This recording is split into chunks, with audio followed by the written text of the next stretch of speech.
नमस्कार, मैं डॉक्टर हरप्रीत हूँ, consultant spine surgeon Regency hospital Kanpur से।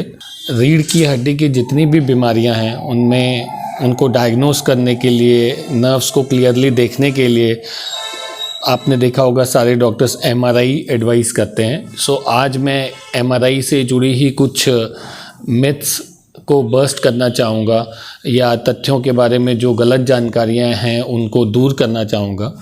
तो एमआरआई एक्चुअली एक मैग्नेटिक रेजोनेंस इमेजिंग है। इसमें मैग्नेटिक फील्ड के हिसाब से टेस्ट होते हैं, ना कि आयनाइजिंग रेडिएशन से।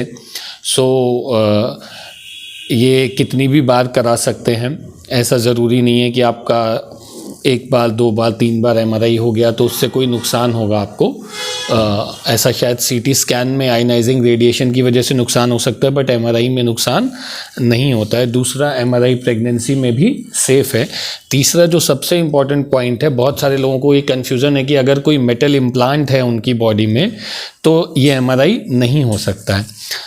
मैं बहुत क्लियरली बता रहा हूँ कि अगर आपकी बॉडी में पहले ऑपरेशन की वजह से कोई प्लेट, स्क्रू या कोई भी और इम्प्लांट डला हुआ है जो कि बोन में वेल फिक्स्ड है, मतलब वो बोन में पूरी तरीके से फिक्स्ड है और लूज़ नहीं है, अब चाहे वो इम्प्लांट टाइटेनियम का हो, चाहे वो इम्प्लांट स्टेनलेस स्टील का हो, इन दोनों ही केसेस में हम एमआरआई कर सकते हैं। बहुत सारे लोग जिनको CABG हो रखा है और उनकी इस हड्डी को स्टेनलेस स्टील वायर से बांधा गया है, वो सोचते हैं कि उनका एमआरआई नहीं हो सकता है। ऐसा नहीं है, उनका भी एमआरआई सेफली किया जा सकता है। अगर आपके घुटने प्रत्यारोपण हुए, स्टील का घुटना डला है, आपके हिप जॉइंट में रिप्लेसमेंट हुआ है, तो भी आपका एमआरआई सेफली हो सकता है। अगर आपको दांत में कोई मेटालिक कैप लगा हुआ है जो कि लूज़ नहीं है, वेल फिक्स्ड है, तो उसका भी एमआरआई सेफली हो सकता है। अब अगर आपको इम्प्लांट पड़ा है तो प्रॉब्लम क्या आएगी एमआरआई होने में?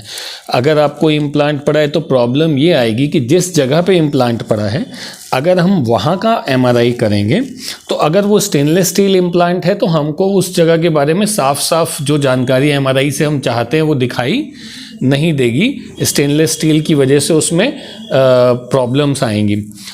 अगर टाइटेनियम का इम्प्लांट होगा तो अगर हम उसी जगह का एमआरआई करेंगे जहां इम्प्लांट है, तो भी हमें जो हम एनाटॉमी देखना चाहते हैं, जो हम एमआरआई में जानकारी लेना चाहते हैं, वो टाइटेनियम उसमें कम बाधा डालता है, जबकि स्टेनलेस स्टील उसमें ज़्यादा बाधा डालता है।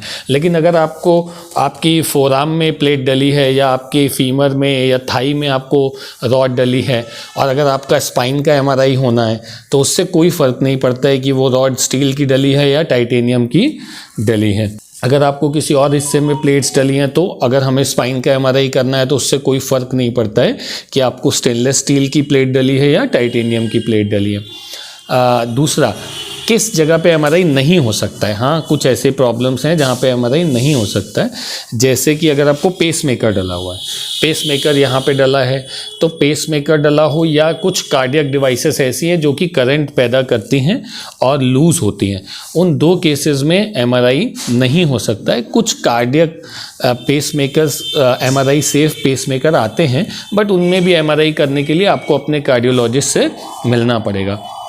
इन दो केसेस के अलावा अगर ऑर्थोपेडिक्स या हड्डी की बीमारी की वजह से आपको इम्प्लांट डला है तो 99.9% चांसेस यही हैं कि आपको एमआरआई करने में कोई दिक्कत नहीं आएगी। ये एक इम्पॉर्टेंट जानकारी थी, क्योंकि मैं रोज़ यहाँ पे देखता हूँ, मैं पेशेंट्स को बताता हूँ कि तुम्हें एमआरआई की ज़रूरत है और उसके बिना हमें सही जानकारी रीढ़ की हड्डी की बीमारी में नहीं मिल पाएगी। तो बहुत सारे एमआरआई टेक्नीशियन, डॉक्टर्स और इवन आम आदमियों को भी ये कन्फ्यूज़न रहता है कि साहब हमारा ऑपरेशन हुआ था, यहाँ हमारे प्लेट डला है, यहाँ हमारे स्क्रू डला है, तो अब हमारा, क्योंकि स्टेनलेस स्टील का है तो हमारा एमआरआई कभी नहीं हो सकता। ये धारणा बिल्कुल गलत है। मुझे लगता है कि ये जो जानकारी मैं शेयर कर रहा हूँ आपको एमआरआई के बारे में सही जानकारी में पहुँचाएगी और आप राइट डायग्नोसिस जल्दी बन पाएगी एमआरआई टाइमली होने की वजह से।